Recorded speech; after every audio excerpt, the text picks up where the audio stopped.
सोचिए एक औरत जिसने 20 साल तक अपने गांव-गांव जाकर, घर-घर जाकर बच्चों को दवाई दी, गर्भवती औरतों को अस्पताल तक पहुंचाया, कोरोना जैसे वक्त में अपनी जान जोखिम में डालकर लोगों की सेवा की। आज वही मितानिन सड़कों पर बैठी है, अपने हक के लिए, अपने सम्मान के लिए। छत्तीसगढ़ की मितानिन योजना 2002 में शुरू हुई थी।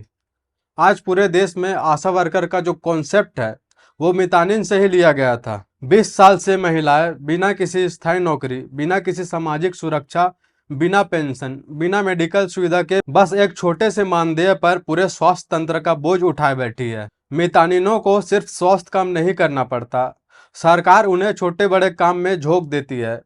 जैसे कभी सर्वे कराना हो, कभी चुनाव में ड्यूटी लगाना हो, कभी जनगणना का काम, कभी टीकाकरण, और यहाँ तक कि कोरोना के समय घर घर जाकर लोगों की रिपोर्टिंग उन्हीं से करवाई गई। लेकिन बदले में पैसे नहीं, सम्मान नहीं। कोरोना के समय पीपीई किट तक सही से नहीं मिली और कई मितानिनों को अपनी जान गंवानी पड़ी। सच तो यह है कि उन्हें अक्सर अपने सीनियर अधिकारियों से डांट फटकार, गाली गलौज ही सुनने को मिलता है। गांव के लोग समझते हैं कि सरकार से बहुत तनख्वाह मिलती होगी, लेकिन असलियत यह है कि कई कई महीनों तक उन्हें 1 रुपया तक नहीं मिलता। सोचिए 20 साल सेवा करने के बाद भी एक मितानिन को पेंशन नहीं, बीमारी में इलाज का हक नहीं, यहाँ तक कि अपने बच्चों की पढ़ाई के लिए स्थायी कमाई भी नहीं। आज यही 70,000 से ज्यादा मितानिन छत्तीसगढ़ में सड़क पर बैठी है। उनकी मांगे बहुत बड़ी नहीं है, बस न्यायपूर्ण वेतन, स्थायी नौकरी का दर्जा, सोशल सिक्योरिटी और एक पब्लिक हेल्थ कैडर, ताकि उनके अनुभव को मान्यता मिले। लेकिन बदले में सरकार क्या कर रही है?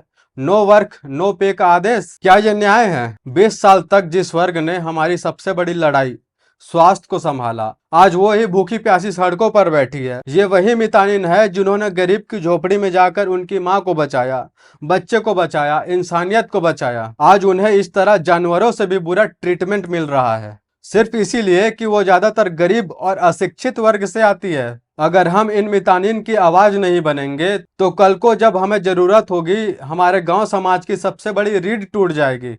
आज जरूरत है कि हम सब इनका साथ दें, इनकी आवाज बने, क्योंकि जो 20 साल तक बिना आवाज उठाए हमारे लिए खड़ी रही, अब हमें उनके लिए खड़ा होना होगा। मितानिन सिर्फ एक हेल्थ वर्कर नहीं, वो हमारी स्वास्थ्य सेना है, और एक सिपाही की सेवा का सम्मान सरकार से भी, समाज से भी हर हाल में मिलना चाहिए। और अगर सरकार उन्हें सम्मान और हक नहीं देती तो सरकार को जनता के सामने जवाब देना पड़ेगा। सरकार तभी सुनती है जब जनता बोलती है। इसीलिए इस वीडियो को शेयर कीजिए, स्टेटस पर लगाएं और इस वीडियो को पूरे देश तक पहुंचाइए। जय हिंद।